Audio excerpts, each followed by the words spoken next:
Hello students, मैं अंकुश गुप्ता बेटा आपका हार्दिक स्वागत करता हूँ। तो बेटा हमारा जो चैप्टर चल रहा है आप सभी को पता है, जर्नल एंट्री का जो चैप्टर चल रहा है 9th चैप्टर, इसका एक क्वेश्चन लेकर आ रहा हूँ। इलस्ट्रेशन नंबर 15,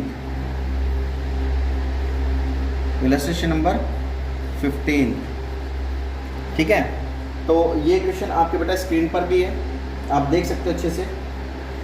इसमें क्या रखा है आपको कि पास journal entries for the following. आपको क्वेश्चन को समझना है।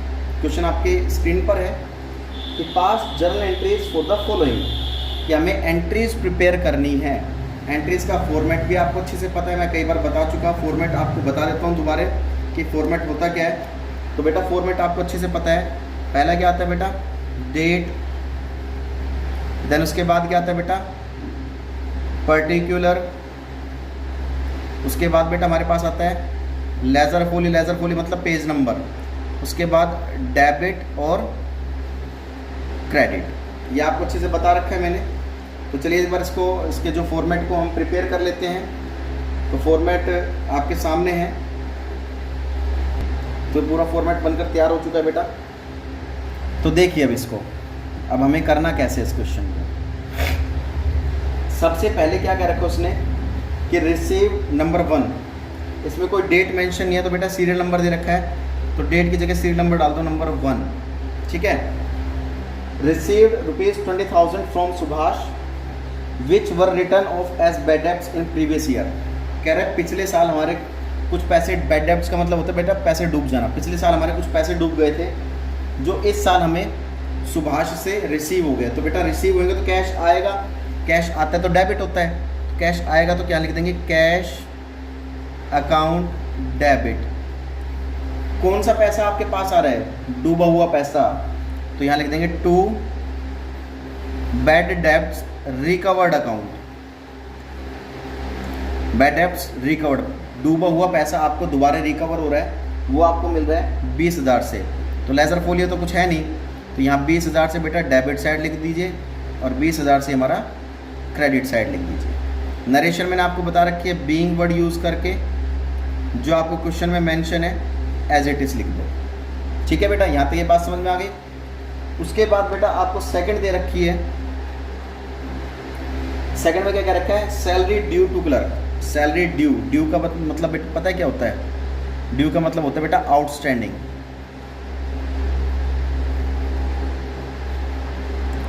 आउटस्टैंडिंग का मतलब क्या हो गया, due but not paid. Due but not paid, आपकी सैलरी तो ड्यू हो चुकी है लेकिन कंपनी वालों ने अभी तक आपको पे नहीं किया है, यानी कि एम्प्लॉय को कंपनी ने अभी तक पे नहीं किया है। आप कमा तो चुके लेकिन कंपनी ने अभी तक आपको पे नहीं किया है। तो बेटा आउटस्टैंडिंग का ऑलवेज ये ध्यान रखना क्रेडिट बैलेंस होता है। कौन सा बैलेंस होता है, क्रेडिट बैलेंस। किसका बैलेंस है वो, सैलरी का बैलेंस है। ठीक है, तो यहाँ लिख देंगे बेटा salary account debit to outstanding salary account,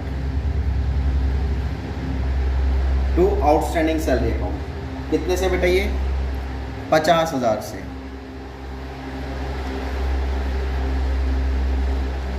outstanding का बैलेंस मैंने बताया था क्रेडिट कर देना, इसको क्रेडिट साइड लिख देना।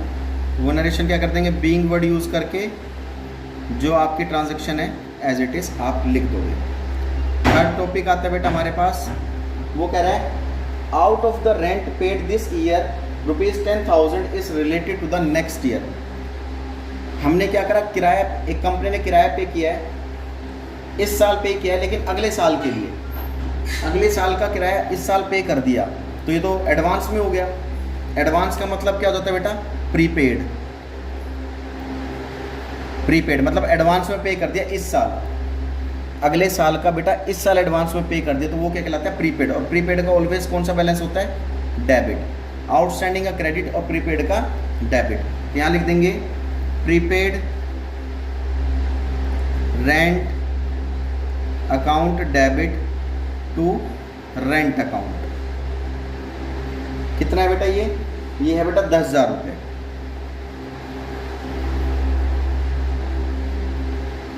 यहाँ पर वही बीइंग वर्ड यूज़ करके और आप उसको नरेशन लिख देना। बेटा फोर्थ जो एंट्री आती है आपकी, फोर्थ एंट्री क्या है, provide 10% depreciation on furniture costing rupees 50,000। आपके पास कोई मशीन फर्नीचर है, उस पर 10% डेप्रिसिएशन लग गया, यानी कि 10% उसकी वैल्यू कम हो गई है, उसकी वैल्यू 10% कम हो गई है।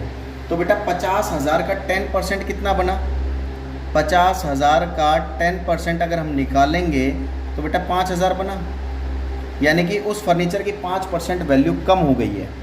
तो वैल्यू जब कम हो गई है तो क्या डेप्रिसिएशन लगा है, तो डेप्रिसिएशन खर्चा है हमारा, तो डेबिट लिख देंगे। डेप्रिसिएशन अकाउंट डेबिट टू किस पर लगा है बेटा, टू फर्नीचर अकाउंट पर। कितने का डेप्रिसिएशन लगा है, 5,000 का। ये बात समझ में आ गई।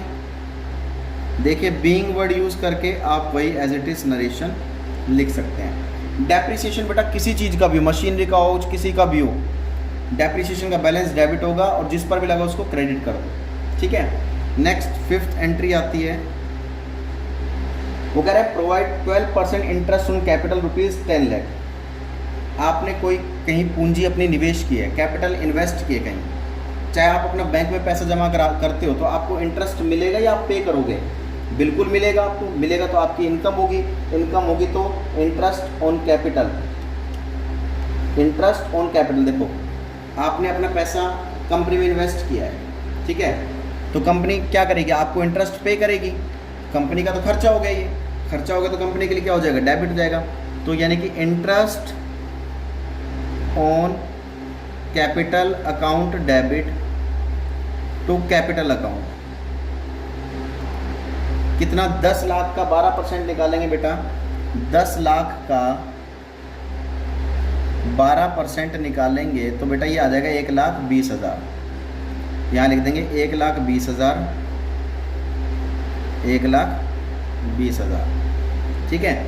वही नरेशन बीइंग वर्ड यूज़ करके आप नरेशन लिख सकते हैं, ठीक है। लास्ट जो 6th ट्रांजैक्शन आती है बेटा, लास्ट ट्रांजैक्शन वो है इंटरेस्ट ऑन ड्राइंग। ड्राइंग का मतलब मैंने आपको बताया था बेटा पर्सनल खर्चे हैं ये। कंपनी ने आपको कार दे रखे है ऑफिस यूज़ के लिए, लेकिन आप उसको घर पर्सनल यूज़ कर रहे हैं, तो कंपनी तो आपसे पैसा ले लेगी। पर्सनल यूज़ कर रहे हो तो हर मेंटेनेंस का खर्चा तो कंपनी आपसे लेगी तो कंपनी के लिए इनकम होगी। तो जो भी ड्राइंग पर इंटरेस्ट होगा, जैसे इंटरेस्ट ऑन कैपिटल कंपनी के लिए डेबिट बैलेंस था, तो ड्राइंग पर इंटरेस्ट क्या हो जाएगा, डेबिट बैलेंस। ड्राइंग पर इंटरेस्ट हो जाएगा क्रेडिट बैलेंस। यहाँ लिख देंगे drawing account debit to interest on drawing, interest on drawing. Drawing पर इंटरेस्ट कंपनी के लिए इनकम होगी तो इसका बैलेंस हमने क्रेडिट कर दिया। कितने से बेटा, ये 8,000 से, ठीक है। यहाँ तक ये बात समझ में आ गई। अब बेटा क्या करना है हमारा, इसका काम, हमारा काम क्या हो गया, अब टोटल कर देना हमें इसका यहाँ पर टोटल जब हम इसका कर देंगे तो डेबिट साइड का टोटल और क्रेडिट साइड का टोटल सेम आएगा, तो ये आ जाएगा बेटा 2,13,000। ये बात समझ में आ गई। तो ये क्वेश्चन आपका यहाँ पर खत्म हो गया। आपको अच्छे से समझना है, आप चाहे तो इसका स्क्रीनशॉट ले सकते हैं। तो इस क्वेश्चन को बेटा अच्छे से पढ़िए। रिटर्न वर्क मैं आपको कल दूंगा, अभी फ़िलहाल आपको इसको समझना है अच्छे से, ठीक है। रिटर्न वर्क मैं आपको कल दूंगा इसका। तब तक के लिए बेटा जय हिंद, जय भारत। इसको अच्छे से समझिए, पढ़िए, और फिर भी बेटा कोई प्रॉब्लम आती है तो आप हमसे बेझिझक होकर डिस्कस कर सकते हैं।